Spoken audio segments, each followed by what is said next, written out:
Баршаға сәлем, шайды ішіп алып жинауға ерініп отқанмға ақ сезімді ойнатып, енем звондап қалды, кешкеге дәмдетіп, қайыс жасашы деп, айтсаңыз болды ғой деп, енең звондаған кезде ерініп отқаныңды ұмытып кетесің ғой.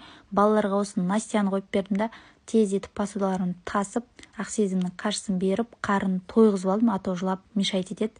Содан мына посудаларымды чек еткізіп, жинап, жуып алдым. Кухням тап-таза. Ұйқыңнан тұрғаннан мына жайға кірмейтіндей болып шығып кетесің ғой. Сол төсектерімді чек еткізіп жинап алдым. Содан кешеден бері жайылып тұрған мына киімдерді чек еткізіп жинап алдым. Тамағымды ақырын бастай берейін деп анау-мынауымды шығарып, чек еткізіп жуып тазалап алдым. Содан турап, тез етіп қуырып жібердім да, суын құйып қайнатып қойдым. Содан қаттаманы пісіріп алайыншы деп чек еткізіп қамырын илеп дайындап қойдым. Ақ сезімді қарны тойып, ұйқысы келіп, содан ұйықтап тастадым. Үйлерімді тез етіп пелесос ұстап алайын дедім да, чек еткізіп барлығын дайындап қойып қойдым. Терезеден қарап қоямын қойшы, енем келе жатқан жоқ па екен деп. Содан қамырымды да жайып алайын деп чек еткізіп бұны да жайып алдым.